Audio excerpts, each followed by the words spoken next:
18 फरवरी शनिवार महाशिवरात्रि की रात है। इस दिन 18 तारीख से जो शिवरात्रि शुरू होंगी वह 19 तारीख तक रहेंगी। 18 तारीख रात्रि 8:02 पर शिवरात्रि की शुरुआत होगी और इसकी समापन 19 तारीख को 4:18 को होगी। शिवरात्रि की पूजा निशिता काल में की जाती है।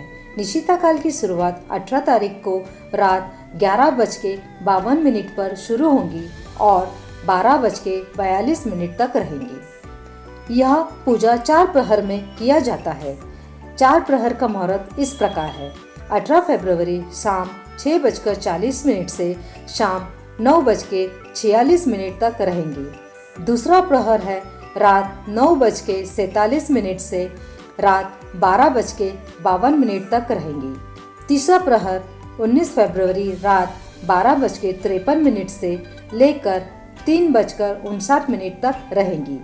19 तारीख को सुबह 4 बजे से शुरू होगी जो कि 6:56 तक चौथा प्रहर समाप्त होगा।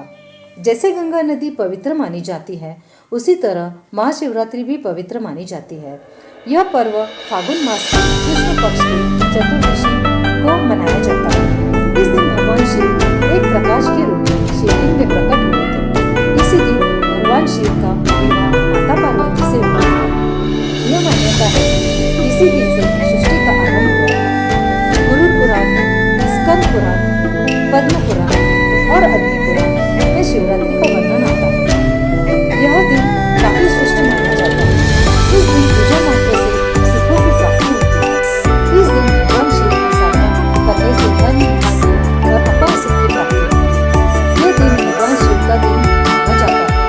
यह उनको प्रसन्न करने का दिन है। वैसे तो यह भोले बाबा है। यह तो एक बेलपत्र से या एक लोटे जल से भी प्रसन्न हो जाते हैं। पर जितनी जल्दी यह प्रसन्न होते हैं उतनी ही जल्दी इन्हें क्रोध भी आता है। उनकी पूजा में कुछ चीजों का ध्यान रखना बहुत जरूरी है। अगर वह नहीं किया जाए तो उनकी पूजा अधूरी मानी जाती है। शिवरात्रि के दिन शिवलिंग की पूजा आवश्यक है।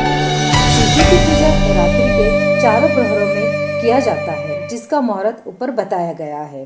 लेकिन प्रदोष काल में भी भगवान शिव का पूजा किया जाता है क्योंकि यह उनका काल होता है। इस दिन शिवलिंग में भगवान शिव का वास होता है। महाशिवरात्रि का मतलब रात्रि के समय भगवान शिव की पूजा करना। इस रात्रि को पूजा करने से भोलेनाथ जल्दी प्रसन्न हो जाते हैं। साथ में माता पार्वती की भी पूजा करनी चाहिए। इससे हमें भगवान शिव और माता पार्वती के साथ भी आशीर्वाद प्राप्त होगा। इस पूजा में बेलपत्र अवश्य चढ़ाएं। बेलपत्र की बिना पूजा अधूरी मानी जाती है। बेलपत्र शिव जी को अति प्रिय है। बेलपत्र मतलब सिर्फ एक पत्ता नहीं जो एक टहनी पर 3 पत्ते साथ में होते हैं वही अर्पण करें और हो सके तो चंदन से उन बेलपत्रों पर ओम नमः शिवाय लिखें। इससे उनकी कृपा प्राप्त होगी। पूजा में अक्षत भी चढ़ाएं। इस रात्रि भगवान शिव का जागरण अवश्य करना चाहिए। ऐसा करने से शिवरात्रि की पूजा का पूरा फल प्राप्त होगा। इस रात्रि भगवान शिव की पूजा करने के पहले भगवान गणेश, भगवान कार्तिकेय, नंदी, माता पार्वती की पूजा अवश्य करनी चाहिए।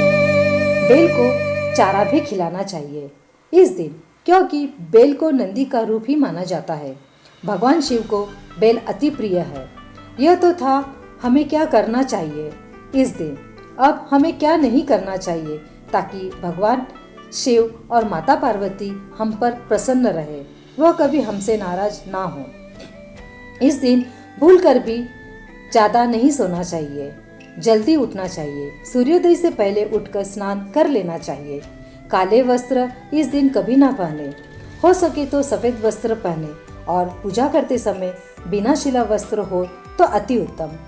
शिवलिंग पर चढ़ाई गई चीजें बिल्कुल भी ग्रहण न करें।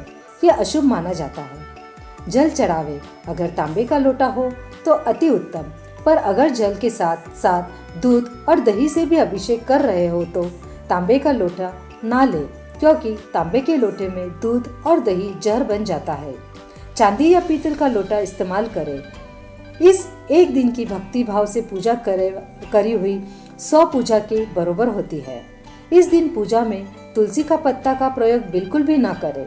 भगवान शिव और गणेश की पूजा तुलसी से बिल्कुल भी ना करें, इससे काल सर्प का दोष लगता है। इस दिन केतकी और चंपा का फूल भी प्रयोग ना करें। हल्दी और कुक्कू का प्रयोग बिल्कुल भी ना करें। अगर जो मंदिर में आप पूजा कर रहे हो वहाँ परिवार के रूप में माता पार्वती, भगवान गणेश, भगवान कार्तिकेय है तो कुंकू और हल्दी से शिव भगवान की पूजा की जा सकती है।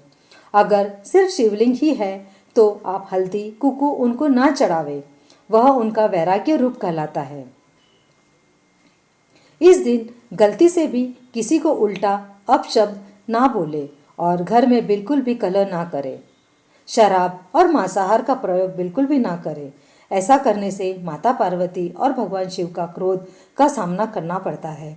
इस दिन किसी प्राणी को कष्ट नहीं पहुंचाना चाहिए। इस दिन विशेष तौर से महिला और कन्या शिवलिंग को हाथ ना लगाइए। दूध, दही, जल से अभिषेक कर सकती है, बेलपत्र भी चढ़ा सकती है, पर शिवलिंग को स्पर्श किए बगैर। भगवान को जल, दूध, दही कुछ भी चढ़ाए वह पैरों में न आए, इस बात का ख्याल रखें, क्योंकि वह बहुत ही अनमोल जल माना जाता है।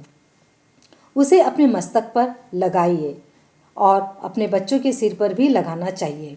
इससे शरीर में शीतलता आती है और कई पीड़ाओं से मुक्ति होती है, मन को शांति मिलती है। शिवलिंग की परिक्रमा आदि ही करना चाहिए, इस बात का विशेष तौर पर ध्यान रखें। इन सब बातों का विशेष ध्यान रखना हमें चाहिए। इससे माता पार्वती और भगवान शिव का आशीर्वाद प्राप्त होता है।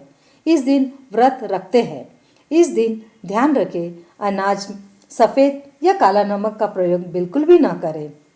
सेंधा नमक का प्रयोग कर सकते हैं। इस दिन लहसुन, प्याज, मांसाहार बिल्कुल भी ना खाइए, इससे आपको पूजा का फल की प्राप्ति नहीं होती।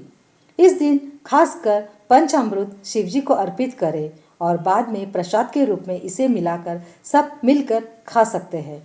इस दिन शिवलिंग को बैर अर्पित जरूर करें और फलाहार करते समय बैर जरूर खाइए। बैर अर्पित करने से दुश्मन आपका कुछ भी नहीं बिगाड़ सकता। अगर शिवरात्रि शनिवार के दिन आती है तो उस दिन शिवलिंग में के दूध या जल में काला तिल डालकर अर्पित करें, इससे शनि दोष से छुटकारा मिलता है। यह बहुत खुशी की बात है कि इस बार महाशिवरात्रि शनिवार के दिन ही आती है, तो आप सबसे अनुरोध है कि आप भी जल, दूध, दही में काले तिल का प्रयोग करें, इससे आपका भी शनि दोष से छुटकारा मिलेंगी। अगर आप सभी भोलेनाथ और माता पार्वती को मानते हैं तो कमेंट में ओम नमः शिवाय ज़रूर लिखें। उम्मीद है आपको ये छोटी सी श्रृंखला पसंद आई होंगी। अगर पसंद आई तो प्लीज़ मेरे चैनल को लाइक, शेयर और सब्सक्राइब कर दीजिए।